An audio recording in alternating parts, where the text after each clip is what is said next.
Hello and welcome to another video in the Simplified opening series. As you can notice, the setup this time is different, and the reason for this is that I am at a different location. Maybe at some point I will reveal a bit more about this.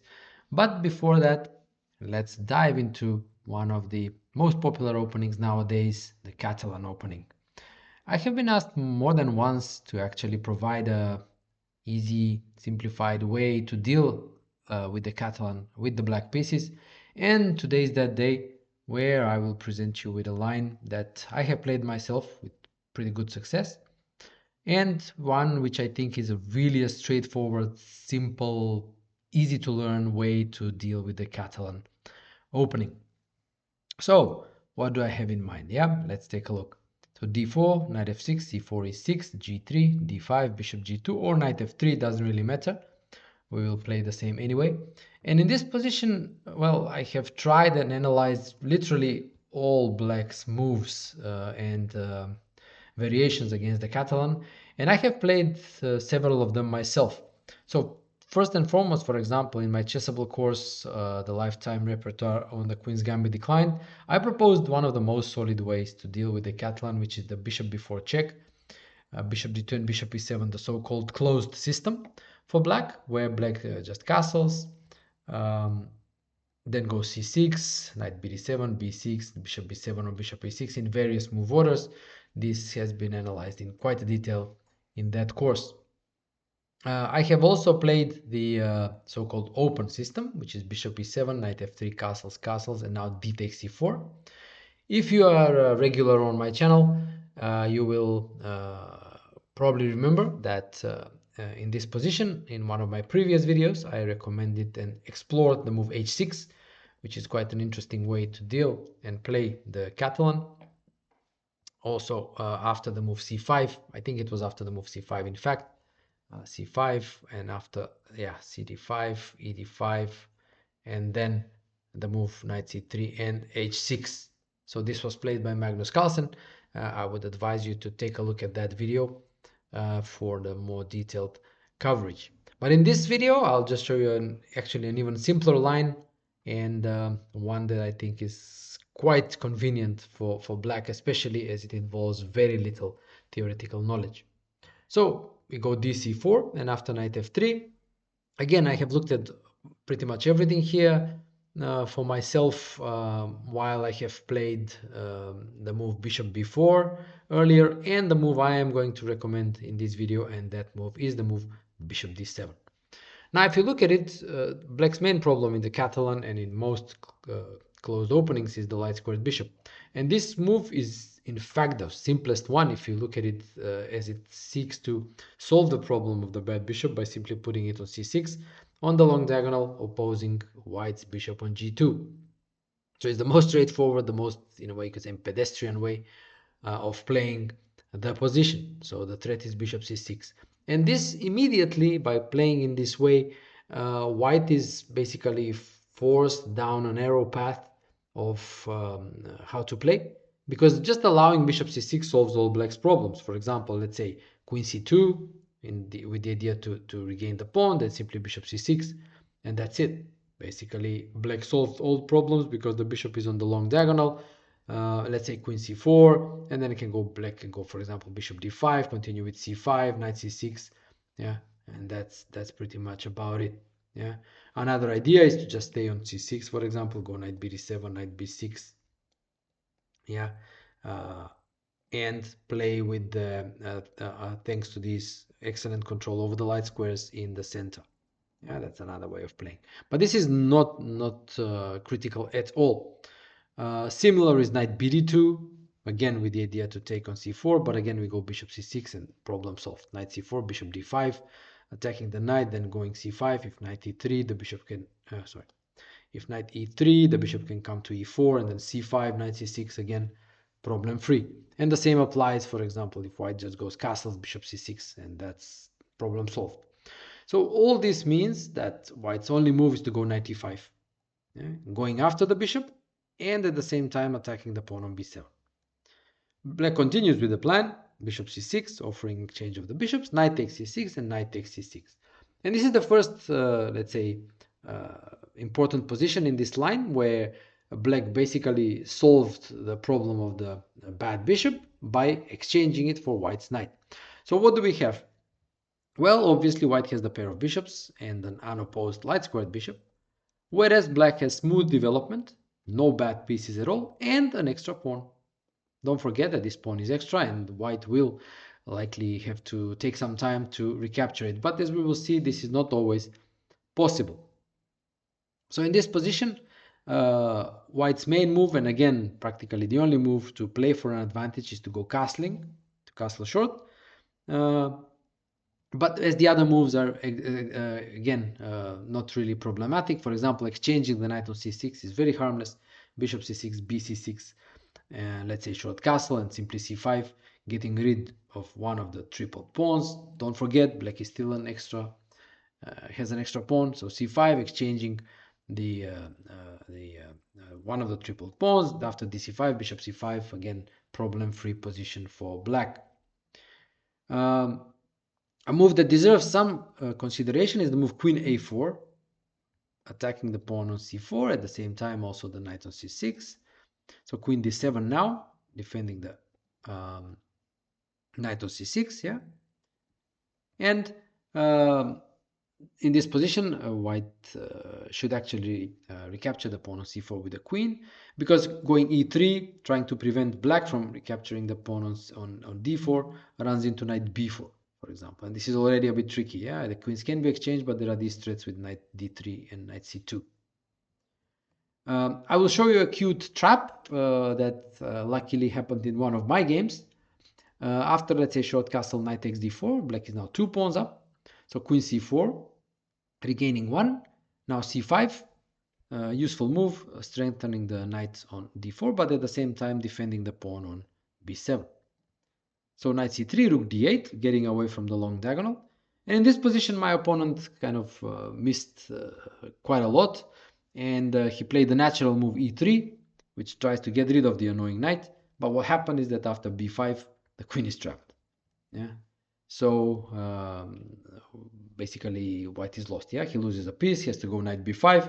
But after that, obviously, the game is over. So this happened in one of my games, and well, kind of a cute trap, I think, that can, well, I mean, my opponent was quite strong, I think, in international master. So, I mean, it can easily happen, yeah, to anybody. So let's go back to the position after queen d7 and explore the move queen c4. Now we take the pawn on d4, yeah. White takes on b7, has to regain some, has to regain the pawn, yeah, the rook is attacked. So rook b8, the bishop drops back to g2. Yeah, and now if white is allowed in time to, let's say, castle and develop, then white will be quite fine, because pair of bishops, better structure, these weaknesses in black's camp. But the problem for white is that he doesn't quite manage if black is precise. So black has an advantage in development, so bishop b4 increases that advantage, check. Yeah, and as we shall see in many lines, the problem here for white is that this pawn on b2 is hanging very often. So for example, bishop d2, knight d2, rook takes b2. And again, preventing castling by attacking the knight on d2. And white, black again is a pawn up. So knight d2 is the move to be played, short castle. And again, white is a bit kind of, I mean, tied up, because castling again drops the pawn, take on d2, take on b2. Yeah, so that's okay for black. Pawn up, good position, as it's more than fine for the pair of bishops that that white has. So e3 should be played, attacking the knight on d4. The knight drops back to f5. Yeah, and it's important to put the knight on f5, because we shall see there are some ideas here for attacking ideas for black. Now, without the knight on the d file, there is a pressure on the knight on d2. So white should now go queen e2, not queen c2, which makes more sense because it defends the knight and also the pawn on b2, because now after knight g4, we see the point of the knight being on f5, yeah? And there are these threats of sacrificing on e3, which is devastating. And immediately white is in trouble here. So the queen should go to e2, but now take on d2, queen takes d2, again not with the bishop because the pawn is hanging. So queen d2, queen b5, again important move, stopping castling. So you see white is at all times is being annoyed. Okay, rook d8 now is a threat. And actually what white can do is probably just take the repetition after queen e2, queen b4, queen d2, queen b5. And it's a repetition. So it's a kind of a forcing line where I think it's white who kind of carries more risk if he decides to play on. And we have also this very nice trap that I showed. So after knight c6, white can also start with the move e3, yeah, just defending the pawn on d4, but we will play in the same way as in the main line with the move knight d5 that I recommend later. But this also allows for some extra options for black, like the immediate move e5, playing in the center, or even giving a check on b4 and then going e5 and so on. So short castle is the main move, and now for black the main line is the move queen d7. So we saw this move earlier, defending the knight, preparing either rook d8 or long castle. I have played this move myself, but this is not what I'm going to recommend in this video, because it's a move that has kind of developed quite a bit since the times I have looked at it and played it, and there has been some theory around it. But in fact, I'm going to recommend a very, very rare move, which has basically no theory around it, and one that is really, I think, quite promising. And that move is the move knight d5. So the idea of the move is that the knight actually is rerouted to the move to the b6 square, from where it safely defends the pawn on c4. So what black wants to do is basically just to get the knight to b6 and remain a pawn up with a very smooth development. At the same time, these bishop g5 pins are avoided, so the bishop, for example, can be developed to d6 instead of e7, and so on. So it's a very rare move, like I said, and I think kind of not very well explored, and not very well, I think also somewhat underestimated. So that's why I say it's an easy line, straightforward line, because very quickly on move 8 we are steering the game into a direction where hopefully we will have better knowledge into a rare unexplored territory.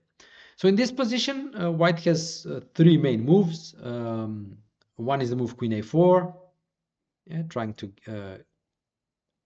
pin the knight on c6 and also attack the pawn on c4. And the other two moves are the move e3, defending the pawn on d4, and e4, attacking the knight on d5. So we start with the move queen a4. This move was mentioned by Boris Avruch in his books, and there he analyzes a very long forcing line starting with the move queen d6.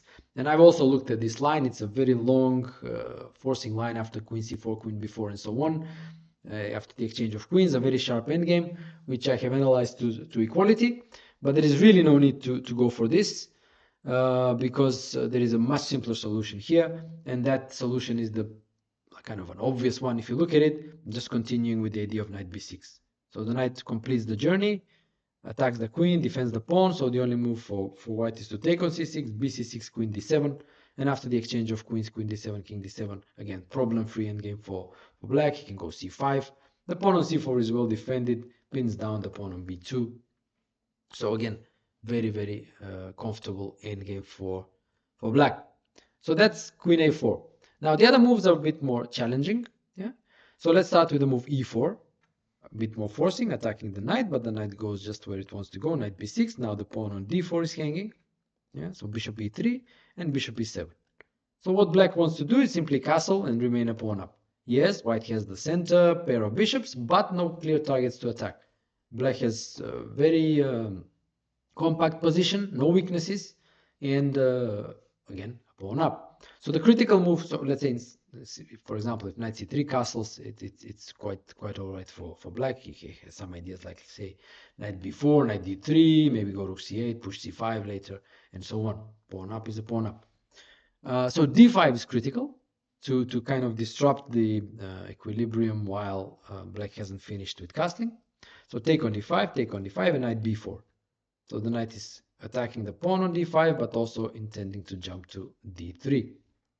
So bishop takes b6, a b6, and queen g4.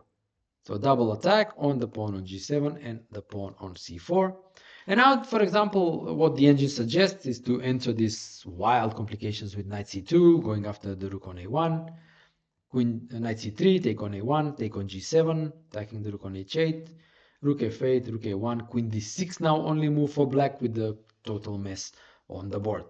If you want, you can go for this. Yeah, you can explore it. Should be kind of unclear and risky for both sides. But I think the simplest is just to go castle. Yeah, and after queen c4, bishop d6. Can't get simpler than this. The engine gives some slight advantage to white, but they think this is like mostly kind of formal, let's say, because opposite colored bishops, excellent control over the dark squares, blockade of the pawn on d5, which is an isolated pawn.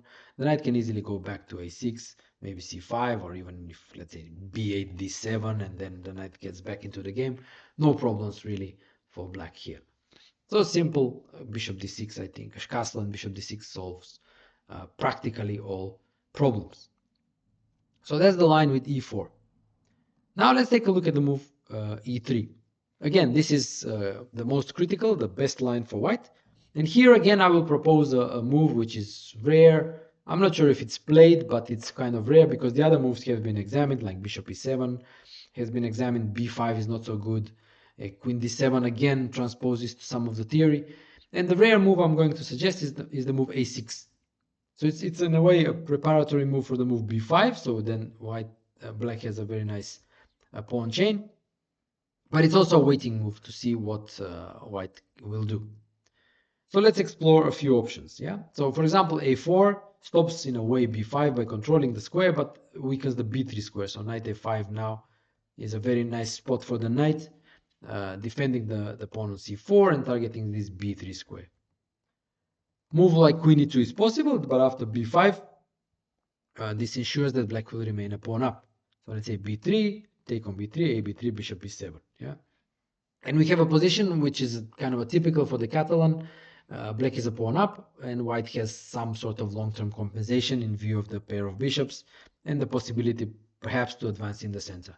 But this is quite okay for black from a theoretical perspective because it's a fight, it's a game, and black has all the reasons to be happy because good development, like I said, extra pawn, and well, can play the middle game. Yeah, the better player will win. So it's a good outcome of the opening for black. Another option for white is the move knight c3. Yeah, then we drop back to b6. Yeah, defending the pawn on c4, and now knight a4. A strange line, I would admit, because it's obviously the engine suggests it. So well, we have to check it.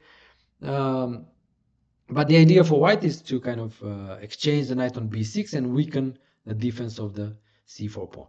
So black just develops bishop e7, bishop d2, castles, and rook c1. This is the idea of white to kind of finally regain the pawn, and by exchanging the knights, it will be good for white, regaining the pawn, remaining with a pair of bishops. So black must act quickly, and one of the main ideas in this line for black is the move e5, breaking in the center. So the idea is to counterattack the central pawn on d4. And after knight takes b6, c takes b6, it doesn't really make sense to take on e5 for white because knight e5 would secure this pawn on c4. In spite of even losing this pawn on b7, doesn't matter so much. Let's say rook a7, then b5, knight d3 is just fantastic for black. So d5 is the critical move. Now knight b4, yeah, attacking the pawn there, threatening b5.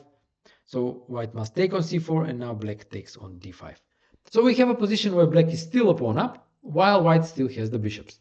Admittedly, the extra pawn is doubled, but it's still an extra pawn. So ideas like, let's say, b5, taking control over the light squares, the c4 square, let's say. Then if black manages to defend the pawn on b7, knight b6, knight c4 can happen. The engine still suggests that this is kind of preferable for white, but I would say still it's playable. In a practical game, it's quite a decent position for black. Again, with good chances in the ensuing middle game. So that's the move knight c3. Yeah. I would say knight d2 makes a bit more sense because it attacks the pawn on c4, and the point being that after b5, defending the pawn on c4, e4 can be played. Yeah. There is an alternative move with b3. This also leads to very sharp plays. c3, knight f3, and now bishop d6. Yeah, it's important to finish development, because being greedy, let's say with b4 after e5, knight b6, d5, all of a sudden things start falling apart for black. So the point is to go bishop d6 and castle as soon as possible.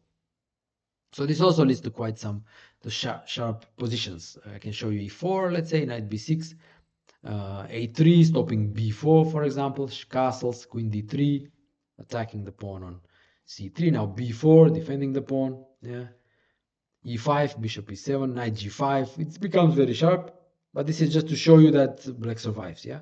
Bishop g5, bishop c6, take on c1, take on c1, rook b8, a b4, knight d5. Things get simplified now, yeah, forcing bishop d5, queen d5, queen c3, and rook f d8. And what happens is that now white is the pawn up, but too many pawn weaknesses, and what most likely will happen is that all these pawns will be exchanged. Black's 2 pawns for white's 3 pawns, and we will have an equal position with 4 against 4 on one wing. Again, a sharp line, not very likely, but just to show you that it holds tactically for black. So after b5, e4, knight f6 now. The idea is to kind of put pressure on the e4 pawn. No need to go to b6 because the pawn is well defended now. d5, attacking the knight. On c6, black doesn't want to open the game after e5, e5, then the e file will be open, so knight goes to e5, and now b3.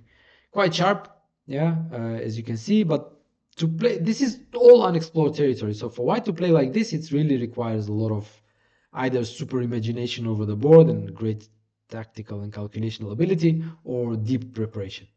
But even here, for example, there are sharp tries for black as well, like bishop c5, let's say bc4, knight fg4, threatening some ideas like taking on f5 or sorry, on f2, knight d3, and so on. But ultimately, this is okay for white. So I'm not going to recommend it. You can explore it if you want. I will recommend the simplest way, which is to take on d5, take on d5, go bishop d6, and castle short. So just the simple solution, yeah, bc4, short castle. And this is basically equal, because the pawns will be exchanged. And again, black can rely on this super solid structure in the center, bishop d6, pawn on c7, good control over the dark squares, and blockade over this isolated pawn on d5 after that exchange on pawns on c4. So let's say bishop b2, rook e8, queen c2, yeah, now knight c4, bc4, queen d7. And again, equal position. Black doesn't mind the exchange on f6 because what will remain are opposite colored bishops, and thanks to the control over the dark squares, this let's say double pawns, we can easily be protected by putting, let's say, a bishop on e5 or simply king g7, rook on e5, double on the e file. Queen b5 is an idea also, yeah, to exchange queens. So basically it's an equal position. So that's pretty much about it. So you can see that again, I think this bishop d7 move first, and then this idea of knight d5 and a6 literally step by step takes the game away from the main theoretical lines. And from the sources I have checked, this is really an unexplored line, and nobody has even paid attention to it. So I think it's a good practical choice, and also I think very easy line to play because the lines are not that difficult to remember or memorize or understand. Yeah.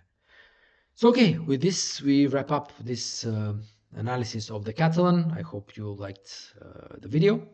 If you did, okay, maybe you might want to explore my Chessable courses. You can see the links above, my Substack weekly newsletter, and if you like my work, you may consider becoming a paid subscriber to my Substack, when you will get a weekly newsletter every Saturday.